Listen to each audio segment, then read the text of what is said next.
We are back on the Rational Boomer podcast. Hopefully, your day is going well. It is Saturday. I am back from Florida Keys and Miami Beach. As you know, I've been away for a little bit. I had a lot of my friends, our friends, come and do the show with me over the past week, and we did those shows that way. Now we're more back, not live, but at least the day of or the day after, like I normally do it.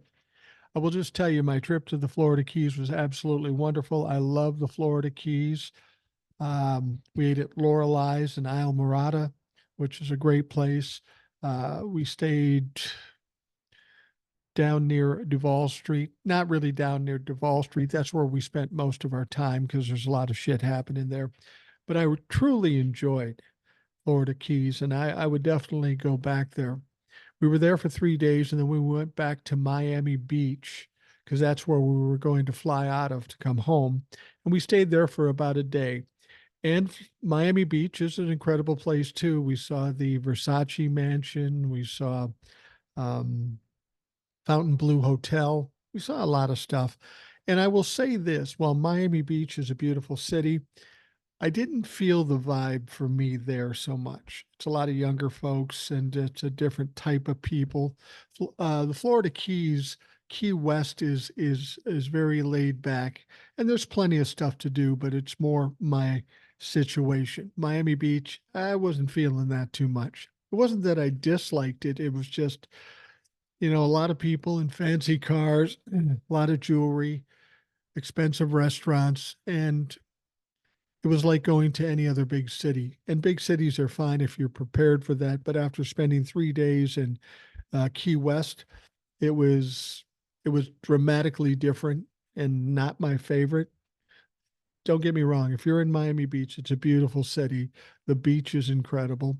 The places, the restaurants, all that. It's wonderful. It's just not me. Especially when you look at me right now, you can see this motherfucker needs a shave.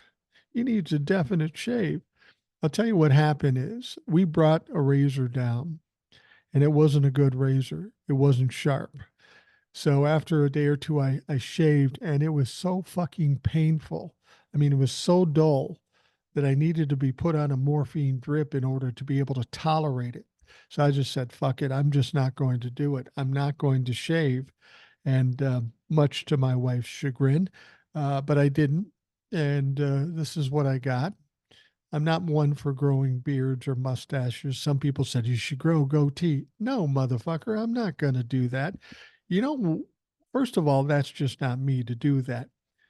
But I remember when I saw my father, who had always been clean shaven. I hadn't seen him for 20, 25 years. And when I saw him, he was very overweight and he never was before. And he had a goatee, which really struck me strange because he never had any facial hair. Just by virtue of my father having a goatee, I would never consider it. I would never consider it anyway because it's not something I'm interested in. But nonetheless, I'm going to shave tomorrow and I'll be back to normal. So I'm looking forward to that. Um, I will point something out too, because people notice this for some reason. I'll usually drink water when I'm here, maybe a pop, but I don't like drinking pop because it gives me opportunities to burp, and I don't want to do that in this situation. So I tried something different today, and it is Crystal Light. Exactly what it is fruit punch. So if it looks like I'm drinking Kool-Aid, well, pretty close, pretty fucking close. But who cares? I only do that to wet my whistle when I get talking too much and my throat gets dry and I want to cough and I want to do all that shit. It's just maintenance shit. So anyway, we are back. We had a hell of a week. I kept doing the TikToks. I did one update on the podcast. I was going to try to do more, but with my wife and my brother and sister-in-law and the hotel rooms, it wasn't always conducive to doing that. So I said, fuck it. I've done a lot of work getting the podcast up and the TikToks every day. I'll let it ride until I get back. So here I am. I am back. We can get back to normal. And I want to thank all the folks that helped out, Ed and Jace and Old Soul and all of that stuff. So that's good. and I appreciate their help. And they will be back on again soon in more of a timely fashion in the future. Well, we do have some emails. First one goes like this. I first started seeing you on TikTok. Then a few weeks ago, I started listening to your podcast, which I enjoy listening to and from work. I truly do not understand how the GOP supports him. I'm assuming they're talking about Donald Trump. The orange turd has zero plans to help Americans. He has no agenda except talking about himself and his criminal charges. Yet the GOP have their heads so far up his ass. If Biden had done any of this, the Republicans would lose their shit. But it's okay if it's their guy. What the fuck? I just assume they want to lose. Now, once Trump gets convicted and goes to prison, who will be their nominee? Will the Republicans stick with Trump or pick someone new? But who? I'll never understand Republicans. They vote no on everything that would help Americans, taking away rights from anyone that's different from them. Also, I would like to know, when was America great? Maybe for the white male, as it has never been great for women's rights, black rights, or the LGBTQ community. Now, we can definitely make America better by voting all the Republicans out of office. Anyway, enjoy the keys. Oh, also love it when you have Old Soul on. She is doing some great work out there. I would help, but I live in Florida where the governor to shit ass is the worst. Yeah, I get that. And that's signed by Nikki. Well, Nikki, thank you very much. That's a good question. Who would they put up as a candidate? Now, in some of the primaries of late, we're seeing that Nikki Haley is still getting 15 and 20, maybe even 25% of the vote, which has got to be disconcerting to the Republicans and certainly Donald Trump. Let's be honest. I had a little talk with somebody who's a Democrat, and this person said they thought Donald Trump would win. And I said, well, I'll explain to you why he's not going to win and why he can't win. And you explain to me why you think he'll win. They said, fine. Okay. And I went through my normal rant. He lost by 7 million votes in 2020. He has done absolutely nothing to gain support or votes since that time. He overturned Roe v. Wade. He's taking full credit for that. 75% of the country is not a fan of overturning Roe v. Wade. They support Roe v. Wade. And we see how the voters are turning out in those red states who have outlawed abortion, and then they come back to vote it back into law. Those are some of the few things that tell me that Donald Trump doesn't have a chance. And I said, so what is it that makes you believe that he will win? And this person said, well, I think it's because we have more stupid people in this country than we realized, and they don't listen to anything, and they will just vote for Donald Trump. Well, I can't really disagree with the fact that there is more stupid people in this country. There is no question about that. But I don't think there's enough. I mean, even the Republican Party is drifting away from Donald Trump. See, in 2016, when Donald Trump won, here's the deal. You have the base that's going to vote for him no matter what, no matter what. And then the rest of the people that voted for him back in 2016 and 2020, they voted for Donald Trump, not because they love Donald Trump, but because they just vote Republican. They would never vote Democrat, and they always vote Republican. And that's what we saw in 2016 and 2020. But we're seeing a much different situation now. People walking away from Donald Trump. Throw in the fact that he's likely to be convicted of criminal charges, felony charges in the next couple weeks, maybe 3 weeks. Then there'll be more that walk away from him. Here's the deal. No Republican can win unless they have a unified party and they can gain some of the independents. There's more Democrats than there are Republicans. So he needs a unified party and some of the independents to vote for him to win an election. Well, first of all, he's lost the independents by way of overturning Roe v. Wade and getting convicted of crimes and all the other shit he's done. But you throw in the fact that he might get convicted. Well, he will get convicted. And when he does, a lot of them will walk away. He doesn't even have the whole Republican Party on his side, and he has none of the independents. So if you take a look at it that way, there's no way he can win logically. And I explained, I understand your concern and fears about this, but you're making a decision based on emotions and fear. I'm talking about facts and data and uh, numbers. People don't win races on emotions, they win races on votes. So I understand the concern, I understand your fear, but that's no way to live. You got to see what's in front of you, you got to support it and expect the win. All right, thank you, Nikki. Next one comes from Mary. She says, just for your information, in case you hadn't heard about this copycat posing to be blue wave liberal. I know your issues is with TikTok. However, is it possible they're one of the same on other venues? They say they think they may know who it is. Mary, Biden or bust. Vote straight, party ticket, blue wave, Mary. Um, be honest with you, I'm not familiar with Blue Wave Liberal. I saw what you sent me. I don't know much about them, but there's a lot of people out there, presumably with Republicans behind it, faking my TikTok account and faking a bunch of other TikTok accounts as well. And, you know, this is part and parcel to Republicans. They can't do anything straightforward. They got to lie, cheat, and steal. Now, with the TikTok accounts that are copycatting me, I've told you before, we've made complaints. I've made complaints. Followers have made complaints, and TikTok refuses to do anything. I'll be honest with you, TikTok troubles me as of late. The things they do seem to be working against the creator. Um, it's weird because, you know, I told you how they will come to me. They won't do anything about the fakers, but they'll come to me and say, my uh, videos aren't original, which is ridiculous. And then I got to go fight them on that. There was another big creator that posted something that I didn't realize. When you post, and this is for Eric and other people out there that are on TikTok, I want you to look at it.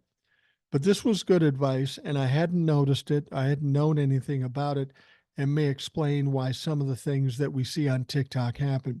When you post a video, go down into the right-hand corner where there are three little dots. You hit that, another board will come up, and you hit analytics. Now, when you hit analytics, it'll tell you who's watching it and how many people and all that sort of thing. But there's a little banner above it. Every time I post a video and it says, your video is not qualified to be in your For You page. That might explain why some people aren't seeing me. But what the fuck is that? And then it's in every one. So you hit it, and you don't even have to appeal it. Once you hit it, then it comes up, appeal has been approved. And I didn't even appeal it yet. So this is some kind of little game that TikTok is playing to marginalize creators. Oh, it was right there. I didn't know why you didn't know about it. Well, I didn't know about it because nobody told me about it until this creator. TikTok is not a friend of the creators. They're just not. You know, they give a little bit and then they pull some back. They only do enough to get people engaged and then they start pulling it back. That's exactly what they do with the Creative Beta Fund and the Creative Creators Fund and all that stuff. They give you some money up front and then they pull it away from you. I don't do this solely for money, but if I'm doing it and TikTok is making money, I want my cut. You know what I'm saying? And everybody should want their cut. Everybody should get their cut. So I don't know what to think about TikTok at this point. I'm not impressed. That's why I'm on YouTube, Instagram, and Facebook. I'm having more luck on YouTube. So if something happens with TikTok, you can always find me on YouTube. All right, the next one says, hi, Boomer. Ed's shows are great because he always brings a historical perspective and he's also funny. Like as a young boy saying, where's Moses parting a sea? But what I like best is he remembers and even retains the passions of his youth. I'd love to see a video of Ed as a young actor. I bet it's fantastic. He actually is a good actor. I've seen him in plays. He's a good actor. And that's why I exposed a little concern over the college protests re their possible impact on the election. It worries me as well. You're very logical, Boomer, but not everyone is. Trust me, I know that. Most people aren't. I have very smart friends who still miss the stark binary characteristics of this election. When I was college age, I was walking around the woods with my dog smoking hashish and dreaming of the rugged hand-built cabin that I would spend my life in. Now, my two favorite things are ease and comfort. So kids are a little crazy, no offense. On election day 2020, I was in Richmond doing some things, having already voted at home. I was in a nice place for lunch, and three black women our age came in dressed sharp. They had I voted stickers on, and I really felt they had made a day of voting and looking good doing it. Sorry if I'm invoking any stereotypes, as it's not my intent. A Google search supports that black women, specifically in Milwaukee and Green Bay and Detroit and Ann Arbor, and in Philadelphia and Atlanta and Richmond, etc., made a difference as a key cohort in 2020. Now, certainly the youth vote mattered hugely in 2020 as well. And I guess mathematically, many specific cohorts matter to the final outcome in our insane electoral system. But I know I hate like hell counting on white men. And no offense, but white suburban soccer moms scare the hell out of me as well, though the abortion issue may flip that, as you assert. Biden needs to grab this thing, not be tone deaf, and bitch slap Netanyahu. Fact is, we need everyone. Okay, steady rolling, Boomer. Godspeed and thanks for what you do. Best Garage Door Jeff. P.S. May I recommend Heather Cox Richardson as a follow up daily podcast to yours? Her perspective is very historical, and her shows are about 10 minutes long. She's almost like the sherbet they bring you at a fancy restaurant after a main course of Rational Boomer. Cleanse the palate of those F bombs. I see her emails and I haven't taken the time to listen, but I've heard a lot of people tell me that she is great and I need to listen to it. And I'm not one of those people that say, oh, you only have to listen to my podcast. You should get as much information as you can. There's a lot of good people out there. I mean, I want you here when I'm here, but there's a lot of hours in the day. There's a lot of drives to work. There's a lot of jogging and walking and doing whatever you're doing. So by all means, take that suggestion. That's Garage Door Jeff, and we've come to count on him as of late. Not as of late, since he started coming on the show by way of emails. All right, thanks, Jeff. Hi, Mike. I have an important message for all Republicans out there.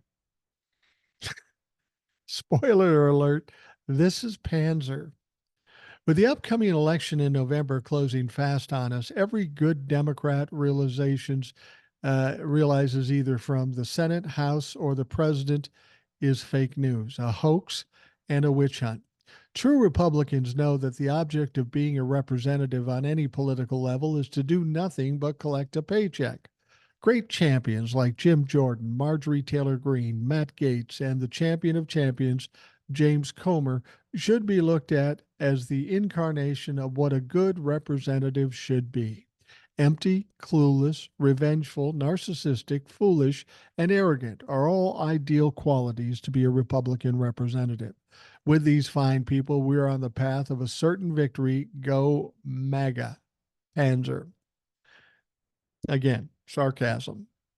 He's not being serious. Thank you, Panzer. Next one says, hi, Boomer. You and Jace put on a good episode. You guys talked about the change and how people react to things in the 60s compared to now. That and Jace reminded me of the University of Texas clock tower shooting in August of 1966. You're a couple of years younger, Boom, so you may not remember that. I don't remember when it happened. Well, maybe I do. I was 6 years old. but I have read about it since, so I'm very familiar with the incident. A madman ex-Marine killed 15 people and wounded 30 plus from a tower position at UT in Austin. It ended when he was shot.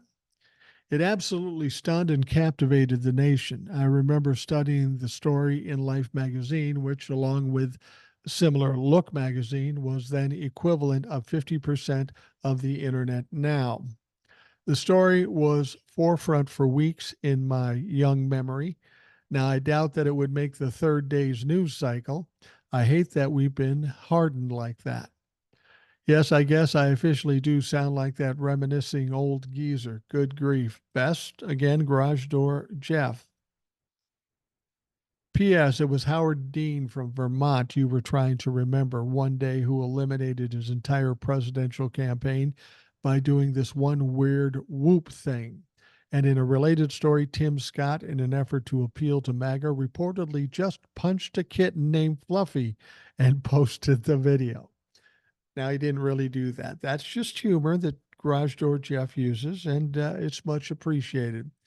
Tim Scott's got his own issues, and I'm glad we had a chance to talk about him with Old Soul. She has a special disaffection for that fucking clown. All right. A lot of news to talk about, a lot of things that have happened. Here's one that I found out starting the day yesterday. A federal appeals court panel on Friday upheld the criminal conviction of Donald Trump's longtime ally, Steve Bannon, for defying a subpoena from the House committee that investigated the attack on the U.S. Capitol. He was found in contempt of Congress, and he was convicted of that by the DOJ.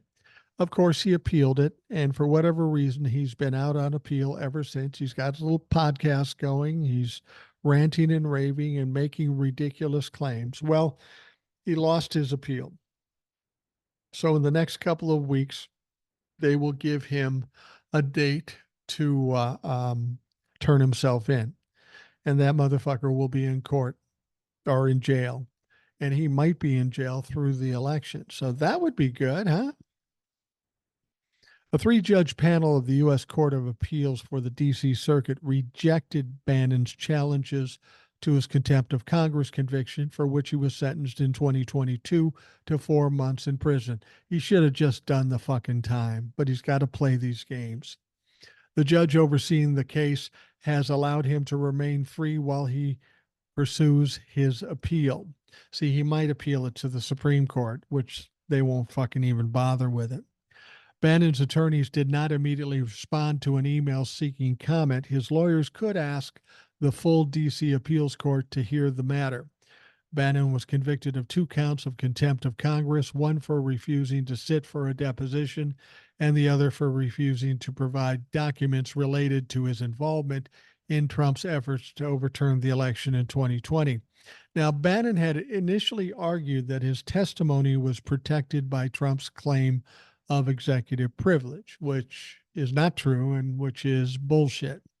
But the House panel and the Justice Department contended such a claim was dubious because Trump had fired Bannon from the White House in 2017, and Bannon was thus a private citizen when he was consulting with then President in the run-up to the riot. So he wasn't even working for Donald Trump officially at that point, and he certainly wasn't issued any executive privilege. Hell, Donald Trump wasn't extended executive privilege when he wasn't president.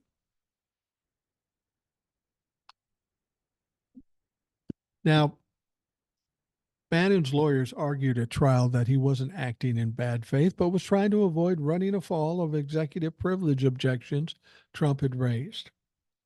I'm not doing anything wrong. I'm just trying to do the right thing. Yeah, fuck you. The one-time presidential advisor said he wanted to have a Trump lawyer in the room for his appearance, but the committee wouldn't allow it. It's not a trial. It's a hearing with Congress. And let's be honest, let's take a look at Donald Trump's lawyers. Would that have done you any good? I don't fucking think so. Now, Bannon's lawyers told the appeals court that the conviction should be overturned because, among other reasons, they said the committee's subpoena was invalid. Bannon also argued that the judge that oversaw the trial wrongly quashed subpoenas seeking testimony and records from the committee's own members, staffers, and counsel. His lawyers argued could have bolstered his defense. Yeah, you're just trying to fucking buy time, dipshit. You had no case. It's very simple. You were subpoenaed by the January 6th committee. You did not show up. That is contempt of Congress, pure and simple, black and white. Now, the appeals court said all of his challenges lacked merit. We conclude that none of the information sought in the trial subpoenas was relevant to the elements of the contempt offense, nor to any affirmative defense, but Bannon was entitled to present a trial. A second Trump aide, trade advisor, Peter Navarro, who did not get to stay out of jail on appeal, and he's still trying to get out, was also convicted of contempt of Congress and reported to prison in March to serve his 4-month sentence. Navarro has maintained that he couldn't cooperate with the committee because Trump had invoked executive privilege, but courts have rejected that argument, finding Navarro couldn't prove Trump had actually invoked it.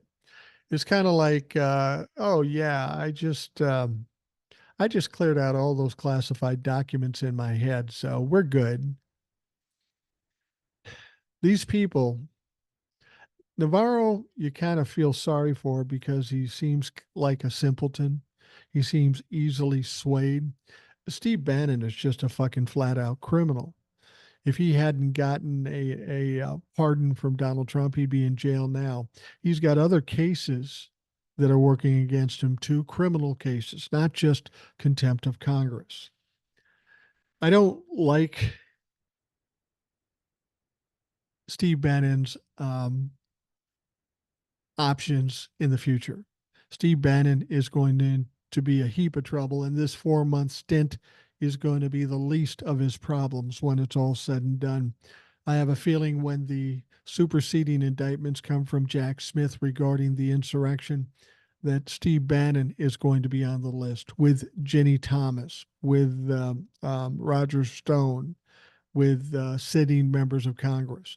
All these people were big factors in the January 6th event, and they to this day all are deniers that an insurrection happened, in spite of videos that we see people crashing through windows, beating up police officers, breaking down barriers. They try very hard to deny it. They try very hard to say it never happened. But the fact is, it did. And everybody knows it because we've all fucking seen it. I sat in this very room and watched it live on television. If that wasn't an insurrection, I don't know what a fucking insurrection is. Makes no sense. So hopefully Steve Bannon will be checking into jail sometime soon. Maybe he can buddy up with Navarro and they can come up with a new plan when they get out of jail.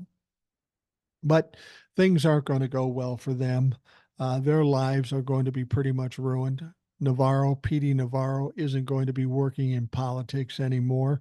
Steve Bannon is and will continue to be a pariah. Any Republican worth his salt won't go near Steve Bannon. The best he can hope for is a bunch of Trump-la-fucks listening to his podcast, because that's all he's fucking worth at this point. He's a bad guy. He's a criminal. And I can't wait for him to go to prison. All right. We're going to take a quick break and we will be right back.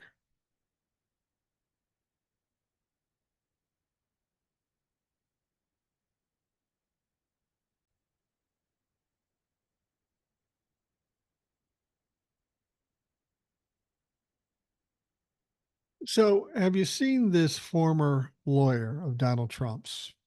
His name is Tim Parlatore. Now, this guy, I'm not a big fan of. He is a fucking weasel. He is a Trump humper. He's trying to back himself out a little bit, but he's not going to do it all the way. He's not tearing down Donald Trump, but he's making some points that prove that Donald Trump is in trouble. Now, he was asked a question on CNN by Wolf Blitzer about Donald Trump being in the situation he is in right now with regards to the Manhattan District trial, because he's in a position that he's not used to having. And that position is people coming on the witness stand and saying things about him, very damning things about him. And he's not able to say anything because of the gag order. Now, he's been better with regards to the gag order, and he better be better because if he doesn't, the next thing that Judge Marchand can do is put the fucker in jail, and he knows it. A lot of people have said, "Oh, he wants to go to jail." I don't think that's true. If he did want to go to jail, he'd be yapping even more than he already is. But he's just pushing the limit, pushing the envelope. He's not going across as yet. But this lawyer, Tim Parliatori, said this has got to be driving Donald Trump crazy. And it really is. Donald Trump is the guy that always said, if you hit me, I'll hit you 10 times worse. And that's pretty much his modus operandi. But he can't. Can you imagine telling somebody like Donald Trump you can't fight back?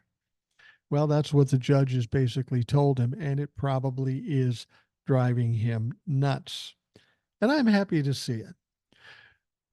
Now, Tim Parliatori is convinced having to sit silently at trial is making Trump bounce off the courtroom walls. I think he's handling as best as he can. Um, and this is a lawyer who used to represent Donald Trump. CNN's Wolf Blitzer on the Situation Room said, I mean, you're forcing him to sit there and listen to all this stuff and not punch back. And you know, his personality for somebody that's been on top of the world for so many years and is used to hitting back anytime that somebody hits him, to be forced to just sit there in the chair for weeks at a time and not allowed to talk and not even allowed to really comment on it as he would like to afterwards. It's got to be driving him nuts. And we know it's driving him nuts to a certain extent. Stormy Daniels went on the stand, talked some serious shit about that goofy motherfucker. And he really wanted to hit back. He wanted the special allowance in the gag order so he could respond to what Stormy Daniels had said. And of course, Marchand said, nah, we're not going to do that because you might intimidate future witnesses. So, no, bitch, you can't. But Donald Trump really wanted to come out and say something against Stormy Daniels. Don't you find it interesting that he's finding some restraint? Donald Trump's not known for restraint. And I'm surprised that he's walking that tightrope against saying something against Stormy Daniels. He knows if he does, motherfucker's going to jail. So if you keep telling me he wants to go to jail, why isn't he in jail? He knows him going to jail is bad news for him. He knows that he won't be able to handle it when he's in there, even if for a day. Now, Parliatori worked as one of the Donald Trump's attorneys in his criminal confidential documents case, currently crawling along in the federal court in Florida. He quit following a long running internal fight with one of Trump's top aides. He continues to represent other Trump world individuals at this point.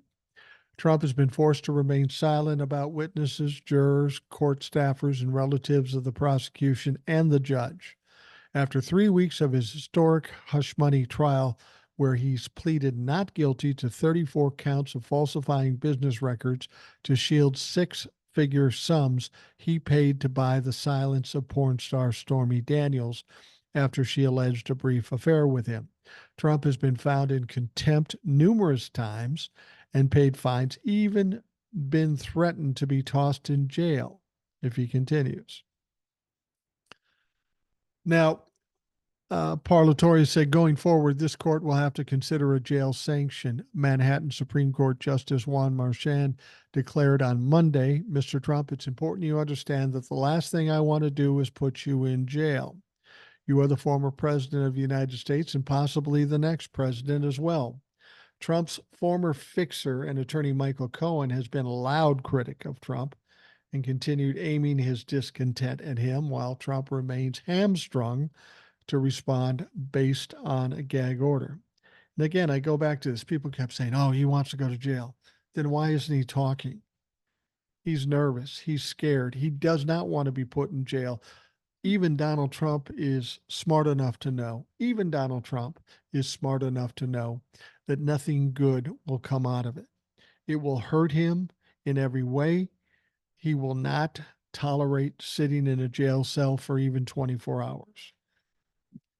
On Friday, Marchand ordered Cohen, who is expected to testify on behalf of the prosecution next week, to quit publicly mocking his former boss for the duration of the Manhattan hush money trial. Manhattan Assistant District Attorney Joshua Steinglass informed Marchand that he has repeatedly told Cohen to knock it off, but he said ultimately prosecutors can't control witnesses. Marchand then made clear that this was a directive straight from him that comes directly from the bench. Now, the hush money trial adjourned a little early yesterday. But again, not before Judge Juan Marchand issued a warning for upcoming witness Michael Cohen. Following a comparatively quiet day in court, Marchand turned to prosecutors to tell them to relay a message to Trump's former lawyer and fixer that he should hold off on any statements about the case and public insults aimed at the ex-president. He also told them that comes from the bench. Now, prosecutor Joshua Steinglass replied that he can't control Cohen's statements. Trump's response to that was a wide grin. See, he thinks he's winning. In fact, I've heard people say that Donald Trump is talking like he's winning this case. That's how fucking oblivious he is. There is nothing that's been presented by the prosecution that hasn't been damning. Donald Trump is losing big in this case. And Michael Cohen is coming up Monday. Now, what you have to remember about Michael Cohen, to some, he's become a hero because he's speaking out against Donald Trump. Don't make that mistake. Michael Cohen is a slimy piece of shit. He was a slimy piece of shit when he worked for Donald Trump. He's currently a slimy piece of shit. He does have a tendency to lie. And people are worried about him screwing up the case for Alvin Bragg. And I will just say this to that. If Alvin Bragg had any hint of concern that Michael Cohen was going to hurt the case, he would not be called to testify. So maybe he doesn't call him to testify. But if he does, trust that he knows what he's doing. I mean, Michael Cohen being exposed as a liar and went to prison and was a Trump humper in his own right, that's not news to anybody. Everybody knows who Michael Cohen is. He's a fucking slime bucket. And the fact is, he's going to give out some information that he knows best because he was so close to Donald Trump. Now, people will say, well, he's a liar. Nobody will believe him. Maybe not. But you have to understand what the district attorney has also done. The district attorney has also had these lesser known witnesses. And everything they're saying is going to corroborate what Michael Cohen says. So whether you can believe him or not, there'll be other witnesses that corroborate what he's saying. And that's the value in Michael Cohen. Not because he's a bastion of truth or decency. He's not. He's a fucking piece of shit. It's going to be interesting to see what the defense tries to do with him, because they've got one problem. I mean, they got totally hammered by Stormy Daniels. They thought she was this dumb porn star and they'd easily discredit her. But what actually happened was that Stormy Daniels made them look like her bitch. She was quick, she was funny, she was smart, and she played those motherfuckers like a violin. Now, the request to muzzle Cohen came from Trump's defense team, specifically Todd Blanche, who's not having a good trial, who said Cohen had been going after Trump on TikTok. Trump's defense has argued that the gag order issued by Marchand, which forbids Trump from attacking witnesses, officers of the court, and members of the jury, prevents Trump from defending himself from attacks. Trump was fined $10,000 and found in contempt of court after violating the gag order 10 times. Now, you have to understand, Cohen is considered a key witness for the prosecution while serving as Trump's lawyer. He allegedly was reimbursed $130,000 after paying Stormy Daniels to keep her story about a 2006 sexual affair with Trump under wraps. You know, it's funny. Everybody was trying to discredit Stormy Daniels on the defense side as to who she was and who she's not trustworthy, how she's not trustworthy. But the fact of the matter is, Donald Trump having sex with Stormy Daniels and even paying her off isn't a crime. Where the crime comes into play is that Michael Cohen pays her $130,000 to shut her up, and then Donald Trump reimburses Michael Cohen for the same situation. And then they identify it as legal fees. Therein lies the crime. Therein lies the fraud. He can have sex and pay off Stormy Daniels all he wants. It's when you lie or try to cover something up in an effort to impact the upcoming election. That's where the problems come in this situation. Now, Donald Trump has been a failure in most things in his life. Maybe everything in his life, he's been a failure. He's also been a failure as a husband 3 or 4 times. He's also been a failure as a father. And we know this because Ivana Trump has said as much before she passed. She said Donald Trump had no impact or involvement with the raising of her kids, Ivanka, Don Jr., and Eric. He wasn't involved at fucking all. Tiffany Trump, he wasn't involved with her at all. In fact, I don't even know if he could pick her out of a fucking crowd. Well, there was something that came out yesterday that was interesting. Typical Republicans. They said, hey, we've got a brilliant idea. How about if we make Barron a Florida delegate to the Republican National Convention? Oh, that's a sure win for Donald Trump. That's a good idea. Now, the interesting thing is that Donald Trump heard this and he got some great joy out of it. Oh, that'd be great. I have my own son as a delegate. Sure, I'll win now. And then he said, well, he's pretty young, though. He's only like 17 years old. Well, the fact is, Barron is 18 years old and just turned 18 a couple months ago. Donald Trump doesn't even know the age of his fucking son. Well, it turns out a spokesman for Melania issued a statement on Friday, hours after Trump publicly boasted of his youngest son's height and political prowess. Oh, yeah, I'm sure he's got political prowess. The office of former First Lady Melania Trump confirmed in a statement to the Daily Mail, while Barron is honored to have been chosen as a delegate by the Florida Republican Party, he regretfully declines to participate due to prior commitments, like hating his father. This denial, which arrives amid Trump's ongoing criminal trial linked to accusations he paid Stormy Daniels not to disclose an affair, raised eyebrows on social media and caused more than a few digital laughs. Yeah, he got a little shit about that. You know, the thing about it is there's another part of this where Donald Trump fails as a parent and could very well get him in trouble with the court. You remember a couple of months back, Donald Trump wanted a specific day off. That day was for Barron's graduation. He was crying and whining, oh, what would I tell Barron if I didn't show up to his graduation? Well, the fact of the matter is Donald Trump hasn't shown up to the graduation of any of his other 4 children. So this would be an oddity if he showed up. But he seemed pretty upset about the prospect of not going to Barron's graduation. Well, the judge gave him the day off so he could go to the graduation. But guess what?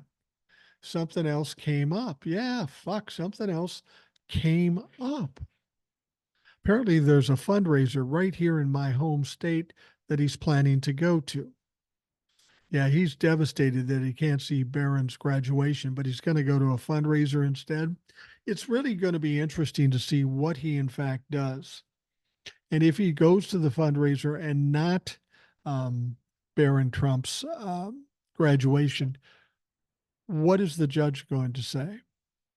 I'll tell you what the judge is going to say. Next time he asks for a day off, he's not going to get it because he fucking lied.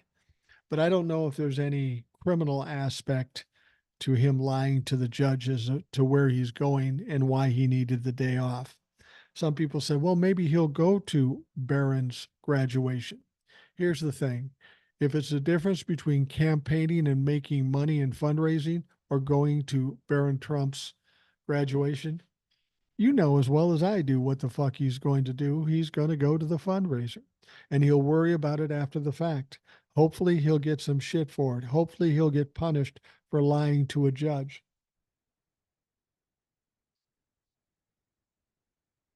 Now, got a story about Fox News. I just found this kind of interesting. After another day covering the Donald Trump's hush money trial for Fox News, Janine Pirro had to take a deep breath before unleashing on Judge Juan Marchand, DA Elvin Bragg, and of course, Stormy Daniels. The former judge told the Five on Friday, well, okay, though there's so much that went through my mind. Let me tell you something. I'm sitting in that courtroom and I'm looking at the judge, a guy who's wearing a robe, literally saying to the prosecutor, Mr. Prosecutor, could you tell Michael Cohen that I ask you to tell him not to talk about a spineless wonder? The judge does not want to gag Michael Cohen. He refuses to because it's part of the whole conspiracy to convict Donald Trump. I don't know how much of a precedent it would be to gag Michael Cohen. I mean, he's a witness. He's not a defendant. I presume he could if he wanted to, but I would think it's out of the ordinary. The truth is, if you're going to gag Donald Trump, which you don't have a right to do in this case, you've got to gag Michael Cohen too. No, he doesn't. It's his courtroom. He makes the decisions. You may not like it, but that's the fucking way it is. The ordinary American out there knows it, but when he turned into such a wuss, yeah, there's calling out your age. Can you tell him? I'm asking you to tell him. Are you stupid? Do you not know you're a judge? See, this putting down the judge thing is not helpful to Donald Trump. I'm just saying. Not only that, but Alvin Bragg comes into the courtroom. He comes in and he squeezes in a bench next to his bodyguard. The two of them are sitting there. And I'm saying to myself, what the hell are you doing in this courtroom? This is an expired misdemeanor that we don't even know is true. And what you're doing is you're coming in here to make sure that jury knows this case is important to the Manhattan District. Well, there are people in jail who have been sitting in jail for years on violent felonies. Pirro then summed up what she thought to be the gist of the case. Love to hear this. Donald Trump would be on the phone. He'd be signing checks. He'd be talking to people and signing checks. He can't even know if he signed the check that he knew what he was signing, other than Rona Graff sent it to him. And Rona had no knowledge of the agreement allegedly between the woman who lies for a living, lays for a living, lies, lays for a living, and lies for a living. Well, that's ironic, Janine Pirro, that you would say she lies or lays for a living. Same could be said for you, Janine. I don't know about your sexual proclivities, but you certainly do lie every time you're on the fucking air on Fox News. Then it's not just you, it's all you motherfuckers on Fox News are constantly lying. It's a little disconcerting hearing your outrage about the very thing you fucking do. I love hearing what Fox has to say sometimes. I just can't turn them on and watch them for any period of time. I'll watch a clip or I'll read a quote, but I can't sit there and watch them for an hour, 2 hours a day. I feel like it would make me dumber if I did that. Even though it would be helpful to know some of the things they're saying, I just feel like I would lose some brain cells at that point. Now, I told you that Donald Trump is being a little more cautious when it comes to talking after this gag order and the appeal not working and all of that shit. But that's not to say he's not talking anymore. He's just being more careful. After Donald Trump's hush money trial wrapped up for the week yesterday, former president went on a lengthy rant outside the courthouse that veered from the trial itself to his allegation that President Joe Biden lies about his golf game. Coming from a guy whose golf partners have said, oh, yeah, he regularly cheats. And that surprises nobody. But he's going after Biden about his golf game. When's the last time we saw video footage of Joe Biden actually fucking golfing? And when we're talking about what we're talking about in this country now and the crimes that Donald Trump committed, who gives a fuck about golf? I don't care if Joe Biden's a good golfer, bad golfer. I don't care. We've got bigger issues here. And this is why Donald Trump is such a fool. He can't fight against the things that are serious. So he has to make some noise about other things, whether it be true or not. Trump began talking about his former attorney, Michael Cohen, who's expected to take the stand on Monday. There is no gag order to Michael Cohen. What the judge did was amazing, actually. It was amazing, Trump said, apparently referring to Judge Juan Marchand's instructions that the prosecutors tell Cohen to stop publicly insulting Trump. Everybody can say whatever they want. They can say whatever they want, but I'm not allowed to say anything about anybody. It's a disgrace. And you've seen it. The media sees it. It's really very sad. See, here's the problem, Donnie. You can call anybody what you want to call them, but the fact of the matter is it's a bigger deal than what you're saying. Because when you say the things you say, that uh, stirs up the red meat eating dumb Trumplefucks. And then they go and attack these people. We've seen it over and over a fucking again. Now, Trump added it's all fake. The whole case is fake. The judge is corrupt. And the only thing he gives us to make himself look a little good, he gives us nothing. And what he did just now is a joke. Well, Donnie, you don't get anything when you're a fucking prolific criminal, a habitual criminal. He goes on to say, so he lies, and he lies about everything, including his golf game, because he can't hit a ball 100 yards, lies about everything. But he came out, and I saw that the last couple of days, he was talking about the Trump inflation. No, his inflation was 9%. Trump then claimed that Biden and his donors hate Israel. See, he's just flailing at anything. He's saying whatever fucking comes into his head and spews it out of his mouth. Problem with that is when it comes to the gag order, he's not going to be able to control himself. It's all about emotions and reactions with Donald Trump. He'll start on a rant like this and he'll end up getting himself in trouble. I promise you that. Now, Biden's donors are the ones that are against Israel. So somehow, maybe those people, Jewish people that vote for Democrats or vote for Biden, if they are looking at what they're doing, the donors to Biden are against Israel, very much and vehemently against Israel. They hate Israel.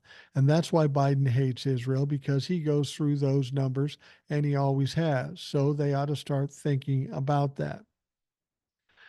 It's interesting that Donald Trump would say that. Again, we've talked about the young people that are allegedly mad at Joe Biden because of his stance in Israel.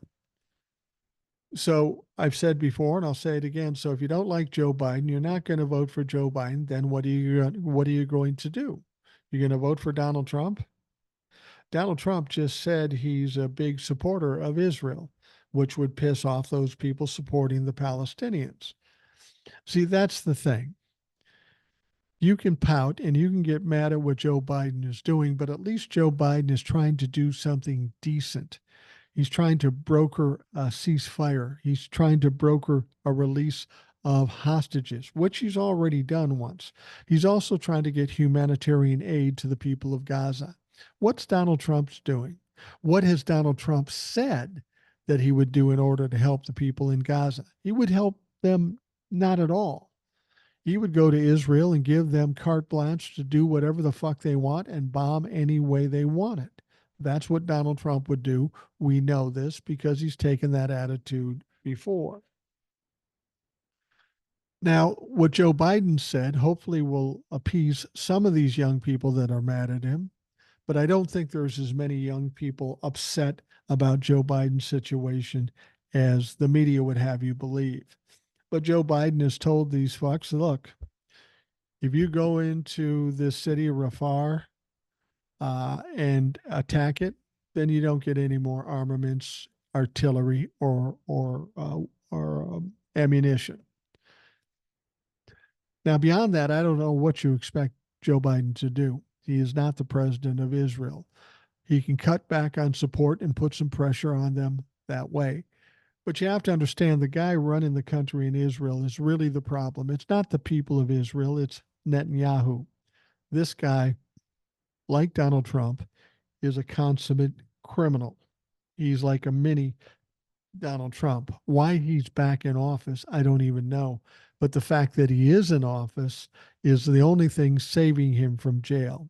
So he's going to fight tooth and nail. He's going to fight to the end to keep his position so he can stay out of jail. But when this conflict is over, he's going to be in trouble. And he knows that. That's his reason for trying to keep the conflict going. As long as it's going, he sees himself as safe. Well, ultimately, he's not safe. Ultimately, he will be held accountable and he is likely to go to jail because he is a war criminal. All right, we're coming down to the end.